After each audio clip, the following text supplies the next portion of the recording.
Americans have been more exposed to European pornography than they were 10 years ago, I think that's had a huge impact, and not a particularly positive one, I think. One of the things that has always struck me about European BDSM pornography is how much more violent and aggressive and abusive it seems to me.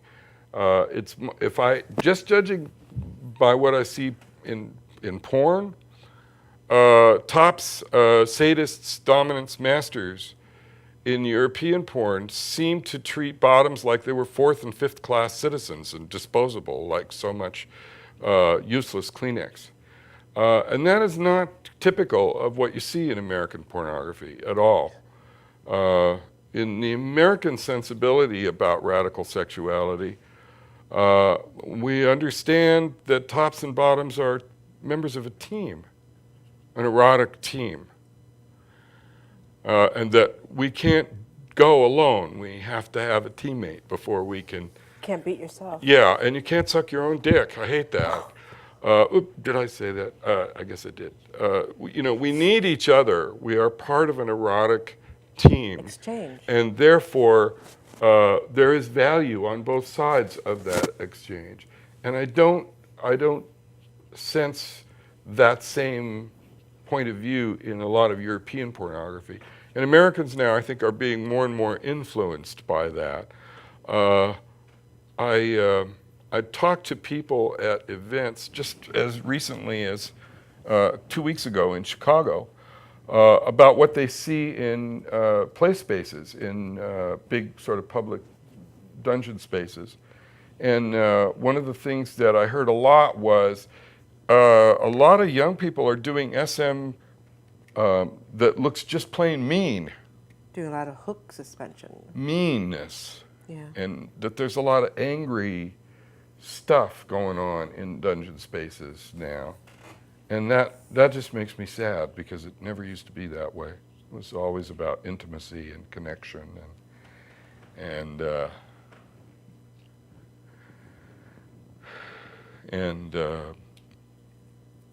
well, about love sometimes.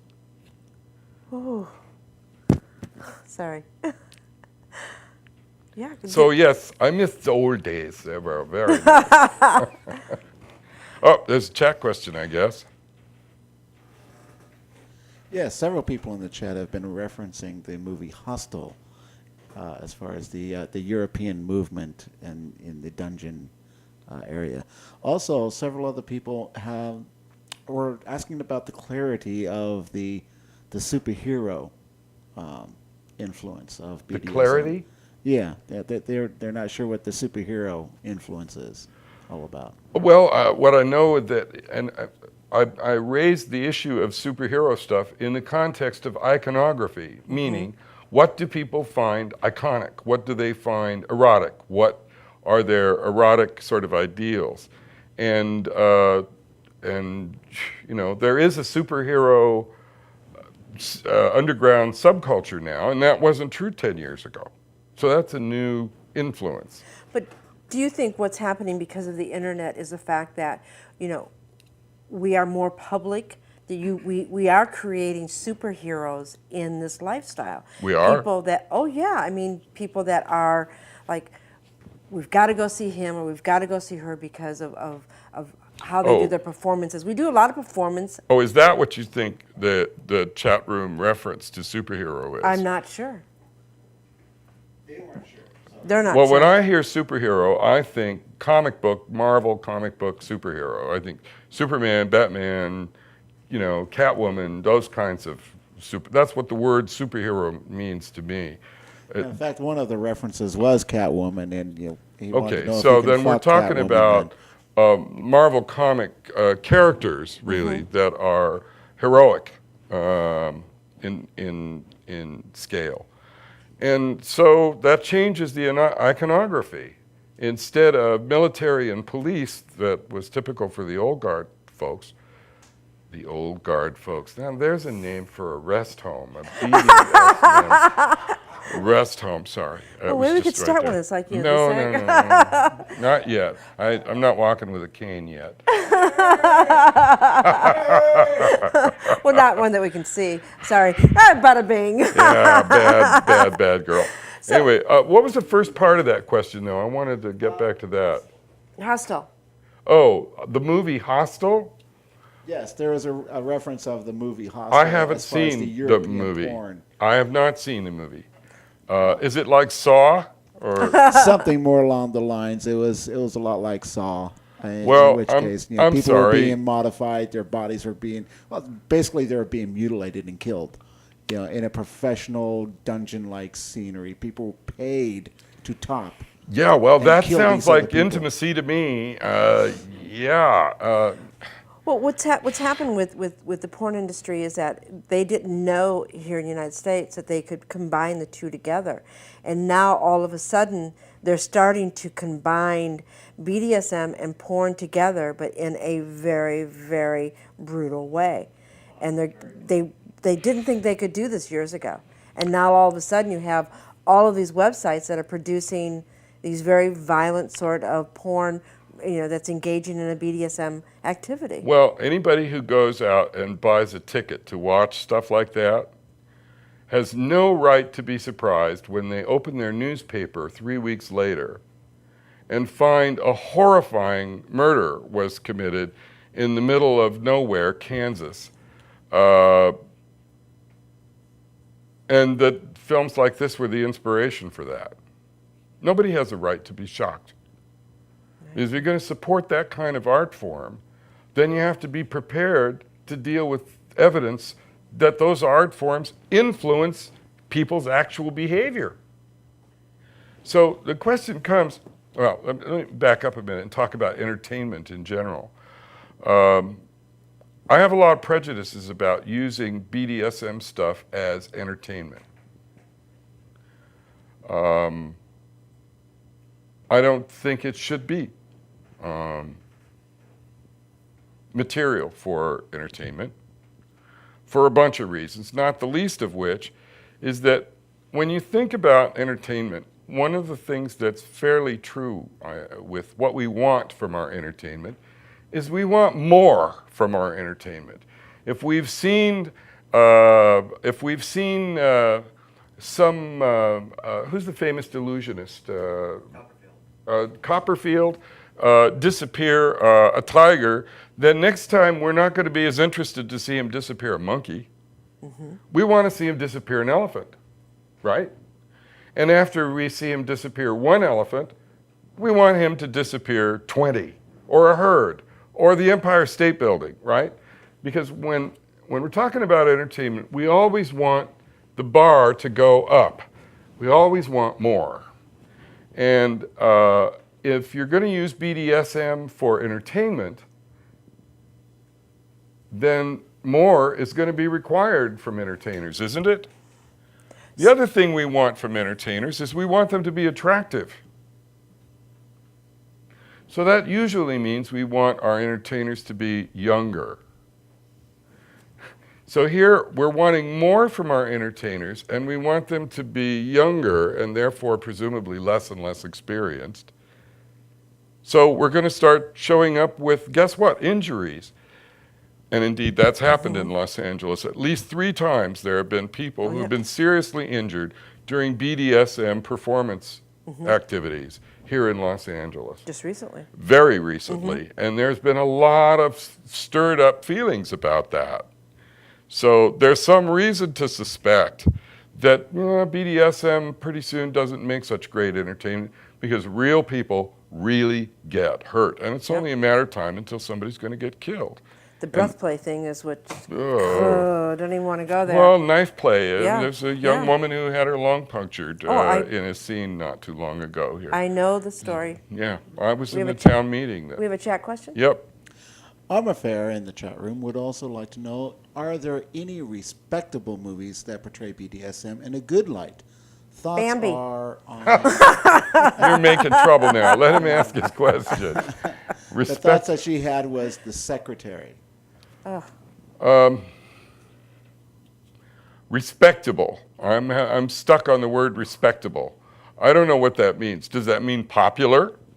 Exit to Eden was a film that tried to talk about BDSM I thought it was cute. and I thought it was kind of cute. I thought it was cute. I don't know that it really talked about the core of BDSM world much. I had a hard time with Secretary. There's a reason why, because she started out as a cutter, and he was obnoxious. He was peeking around corners and going do, and I mean. The correct answer is I don't know whether there are any respectable movies that do that. But it wouldn't surprise me if the answer was no, because radical sexuality is a thing that very few professional directors, actors, and producers know squat about. And if they do know, they know because of personal experience, and they would rather keep that knowledge secret. So the only stuff around BDSM that we're likely to see in mainstream television or mainstream film is likely to be unusual. The major exception that I can think of is some segments of CSI. What's her name? Lady Heather. Lady Heather on CSI is the dominatrix in Las Vegas who runs a house. And I must say, every time that she is written into any of those episodes, I watch her like a hawk. And whoever is informing the CSI scripts, I think may have their finger on something that is accurate and sensitive and subtle. Anyway, I guess we're about done. Well, no, we're done. Well, it's almost 10 o'clock. I'm done. I have one more. My clock starts ticking at 10 o'clock. I don't think you can afford me, honey. I have another question for you. All right, let's hear it. You touched on something earlier, and I saw you kind of go like this. Let's talk about love.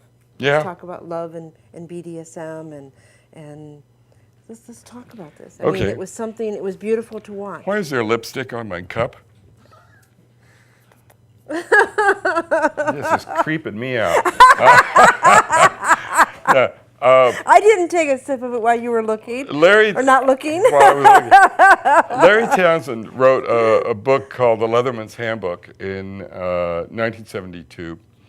And in that book, he made the assertion that if you were interested in love, that you should have a vanilla love relationship on the side, and you should do kink somewhere outside your primary relationship. His position was that love and BDSM were incompatible as relationship possibilities. And I knew that was wrong when I read it. I just knew it was wrong. And I thought to myself, if you feel that way, mister, it's because you haven't got the balls to figure it out how to put them together. And I just knew that it was wrong. Yeah. For me, love turbocharges this stuff and makes it far more satisfying. In fact, there are 5 parts of you. There's your groin, your gut, your heart, your head, and your spirit. Yeah. And if I can't engage all 5 of those parts when I launch BDSM stuff, then I'm not interested. Because I'm a bit of a pig that way. I want it all. I don't want to engage just my groin and my gut, because that ignores the other parts of myself that I like and that feel integrated to me. So anybody who can't sign up for the whole ride is nobody that I'm going to be interested in. So yeah, absolutely. I at least want to be in love with the person I'm with while we're together. Love the one you're with. That's a lyric from a song, and I don't even know the name of the song. It's not just love the one you're whipping. Crosby, Stills, Nash. What's the name of the song? Crosby, Stills, and Nash. What? Is that the name of the? Is that Love the One You're With? Well, then we're done. You know how I feel about the subject. 10 o'clock. Good night.